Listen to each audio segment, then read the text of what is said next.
Okay. So now we come to the part that you all want to know. How do I file the application?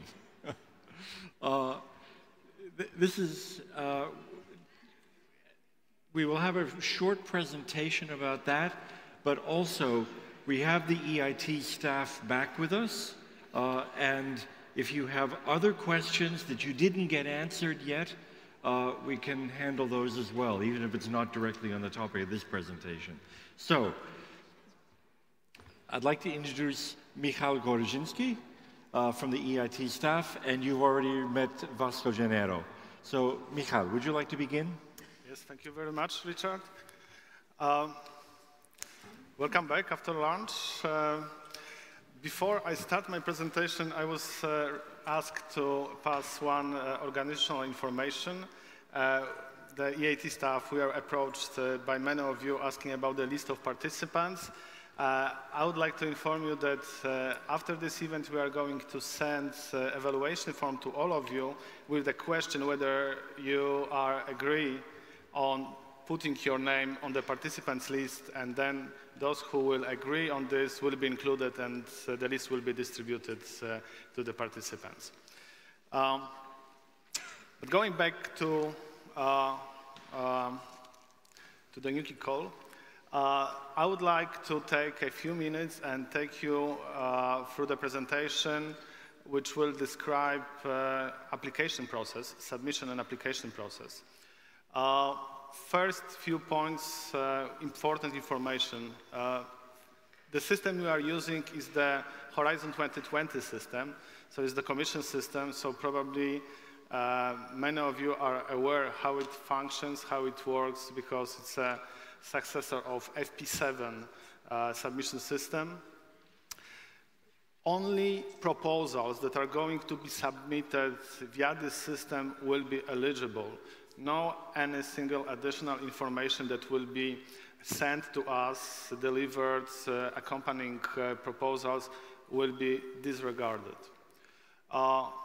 Very important information, as we are going to use the electronic system. System will be closed on 10th of September at 5 o'clock Brussels time sharp, and after that time, it will be impossible to submit your proposals, validate your proposals. What is important, why we are presenting this in a way, in fact, that the system which is Horizon 2020 system, the reason is that the submission system we are using, we are developed for you, is a simplified version of the typical Horizon 2020 template. First of all, proposals will be submitted only by the coordinators on the behalf of the consortia. Where you can find the access points to enter the system and to submit your application. Of course, go to our website. It's quite easy to navigate, and it's quite easy to find the new KIC call website, sub-website. If you have any problems with this, put KIC call in the searching engine, and then you will find the submission webpage, and there it's hardly visible, but it's quite well visible in the normal setting. There are two links. If you want to apply within the healthy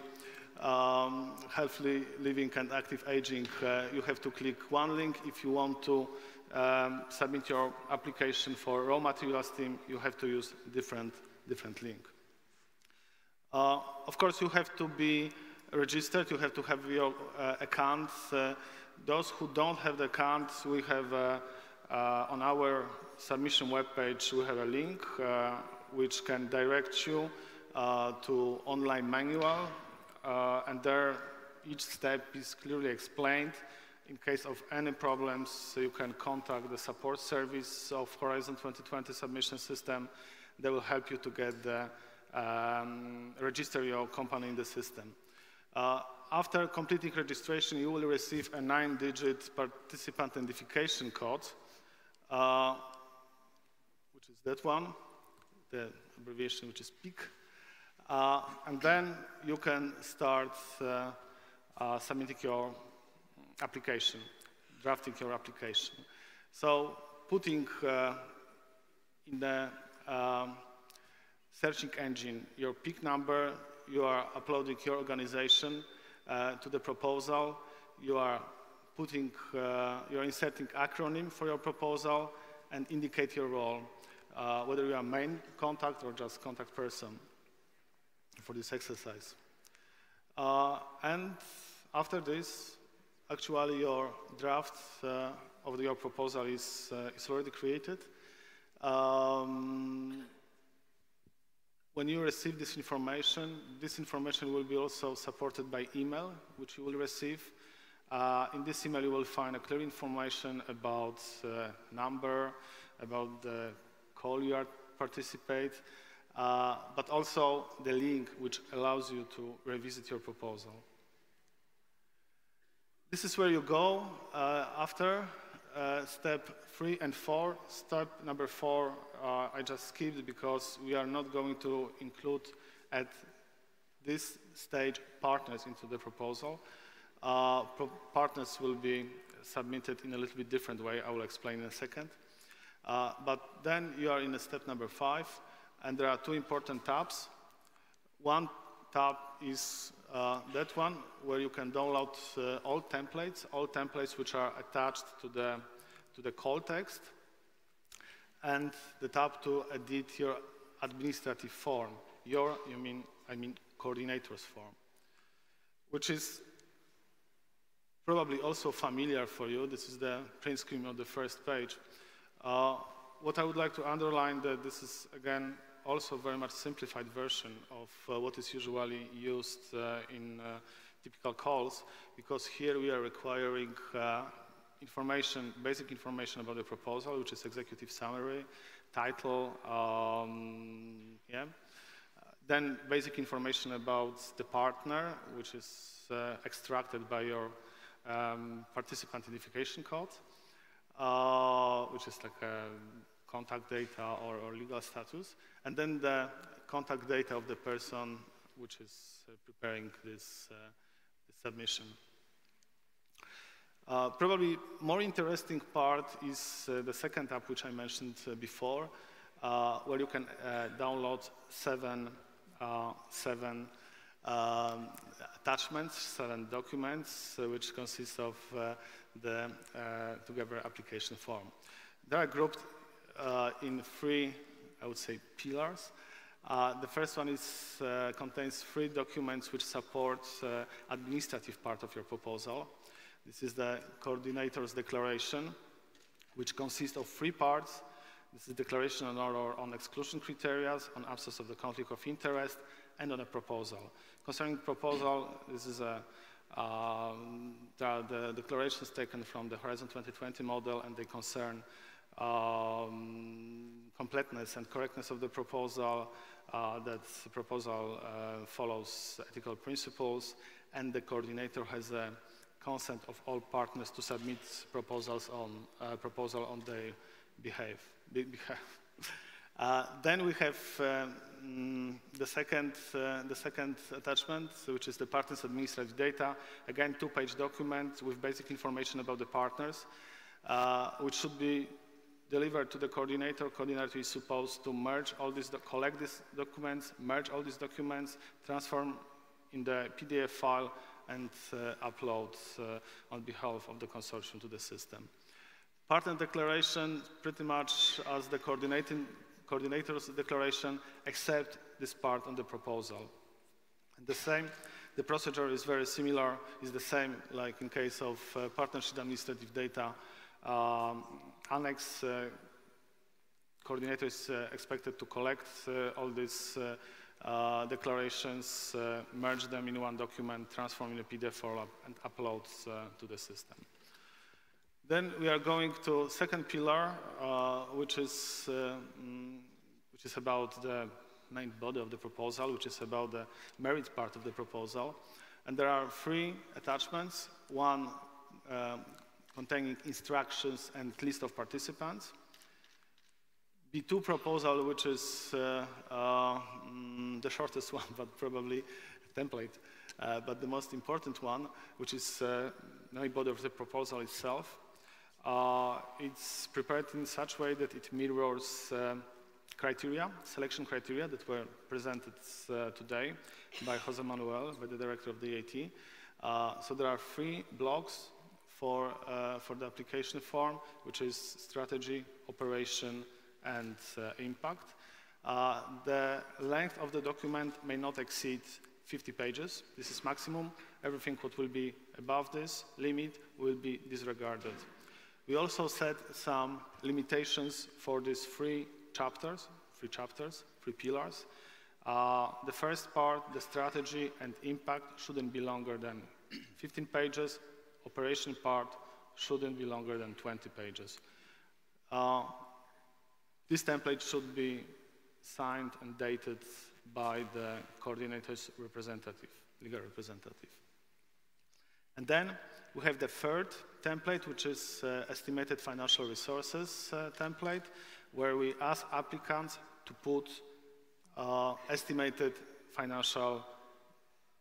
budget for the 7 years period. We are asking to present this data in such a way that we are asking for presenting data for the first 3 years, and then separate years, and then for the remaining 4 years to put aggregate data. What is important, what type of financial information we are asking for? So first of all, of course, we will ask about EIT requested funding, EIT funding, then contributions coming from partners, specified by partner, and then at the end, aggregated item for other sources of funding.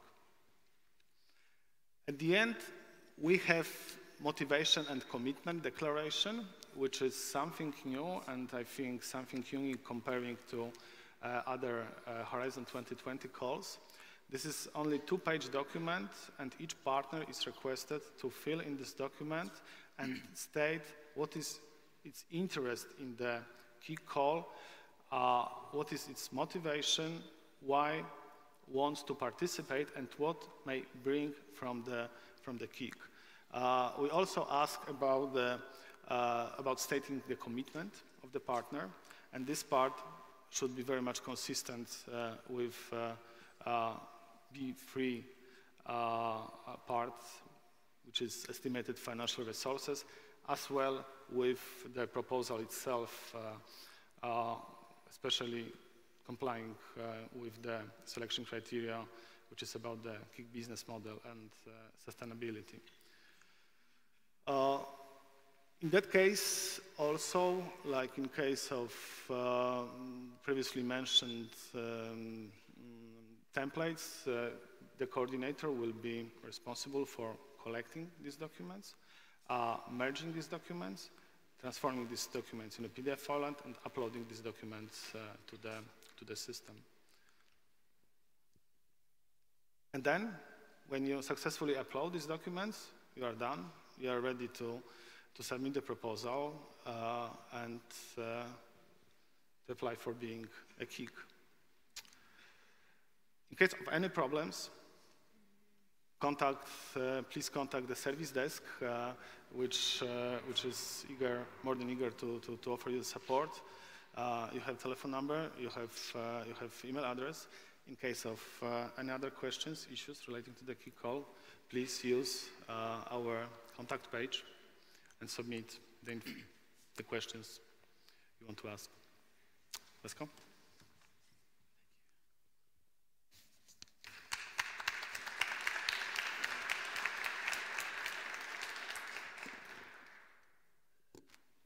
Okay, thank you. Allow me again for the last time today. Well, as you could see, the electronic proposal submission system is quite straightforward and user-friendly. It's very similar to the Horizon 2020 electronic proposal submission system adapted to the specificities to the IT, but it's quite user-friendly. Therefore, in sum, I just have here a couple of slides with some final but important reminders. We have heard this, that only proposals submitted by 10th of September this year, 5 o'clock Brussels time, will be eligible. And please do not submit them at the very last moment. Don't wait until the last second to submit them, because a proposal electronically stamped at 5:01 will not be eligible. So please be careful with that. As you have heard from Michal, you will download the templates from the system, fill them in, the 3 parts, the administrative part, the main body of the proposal, which is part B, and finally part C with the declaration from partners on their motivation and commitment. Upload them, and only in PDF documents, according to the technical requirements contained in the call text. Furthermore, the main body of the proposal may not exceed 50 pages. If you exceed these 50 pages, the system will alert you. I mean, there'll be a stamp in the page 51, and they will be also not taken into account. We also provide you some indication on the number of pages per the 3 chapters. And these 3 chapters, they mirror, if you recall, the selection criteria. So KIC strategy, 15 pages, KIC operations, we have a bit more number of pages, and KIC impact, 15 pages. Any other documents that you attach to your proposal, any additional reports, audio, video, will not be taken into account. Therefore, please be clear, avoid jargon within your thematic areas to facilitate the life of the experts, because only information contained in your proposal counts. And don't forget to date and sign. The coordinator should date and sign the proposal. Right, so we are approaching the end of this part of the event, and I think by now you should know everything you have always wanted to know about the IT, the KICs, how to submit a proposal, but we're afraid to ask, right? Well, if it's not the case, you can always go to our website, because we are recording this event, and you can always see it again. It's guaranteed entertainment. So, well, finally, we just have a few key messages for you. So, be creative and think outside the box, or inside the box, or between the boxes. Just show us how you will create added value. This is a great opportunity. So innovate. We are providing you, as you have heard today, with a flexible rather than a prescriptive framework to deliver meaningful results for Europe.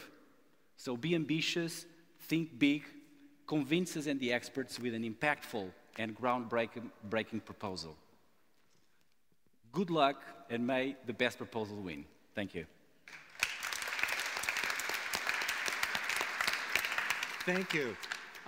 Actually, I changed my mind. Why don't you come up here as well, okay?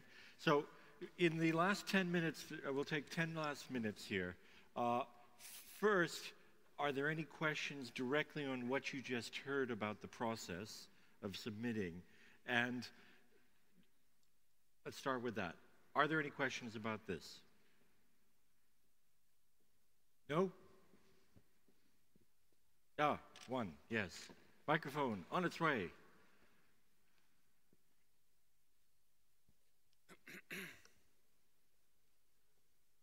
Mark Parsons, the University of Edinburgh. Mark Parsons. Can I ask a question about the funding side and how that's portrayed in the bid? Because I've always viewed KICs and the co-location centres as being autonomous legal entities that get money and use that money to deliver impact through whatever the activities they do.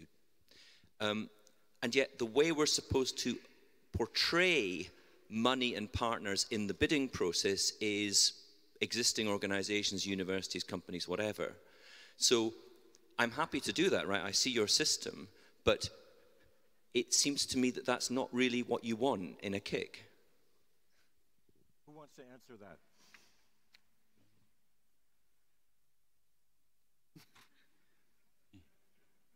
Okay. Vasco, go ahead. About the you talk about the commitments. You can see we've rehearsed this here. Right? So about the commitments and the commitments that partners bring to the KIC. If you look at the way you're doing this in the bidding process, you have commitments that partners are bringing in terms of the 75%, right. But you're also having to say how the income from the EIT is being spread out, and that seems to me not in line with what a KIC is. Go ahead, David.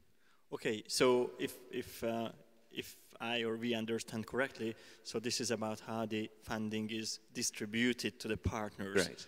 Because we have been speaking about the relationship between the EIT and the KIC represented by the legal entity. And that's true that there is an annual allocation awarded to the KIC. And then the EIT has no responsibility and also no influence to determine how the KIC is further distributing to the funds to the partners. So the KICs are autonomous from this respect. So this is up to the KIC to decide what the level of funding provided is to the different types of partners, universities, SMEs, and so on. Also in terms of cash flow, the KICs are free to decide to differentiate in the level of pre-financing provided to the different partners. So the allocation is to the KIC, and then this is the KIC's responsibility to distribute the funds further. Okay. Yeah, so let's broaden the question. Any other questions that didn't get addressed yet? I think, Richard, just one point, if I may add, if we understood correctly on that question, indeed that the allocation goes from the EIT to the KIC legal entity. So from the EIT to the KIC legal entity, and then to one organization, and then the way this fund, that the financial allocation that the EIT provides to the legal entity is channeled to individual partners is up to the KIC to decide. Okay, other questions? Oh, right here, yes. Sorry, but the KIC legal entity won't exist when we make the application? Yeah, that's exactly. The startup phase is different. That's why you have a startup grant in the first year. It's slightly different than a typical EIT grant cycle.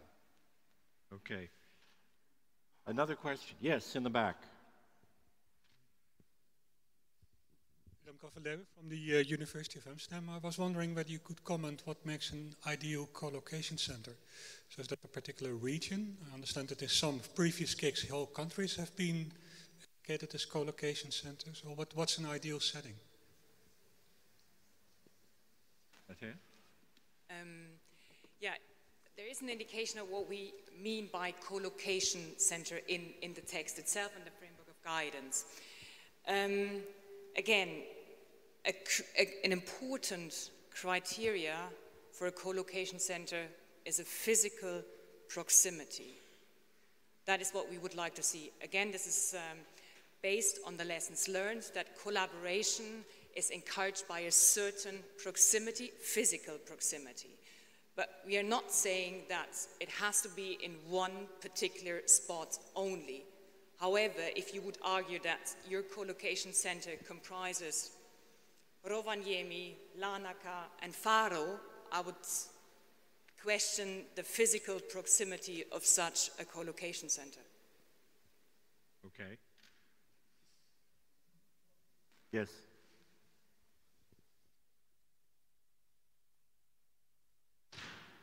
Yes, just Giulio Sandini from the Italian Institute of Technology.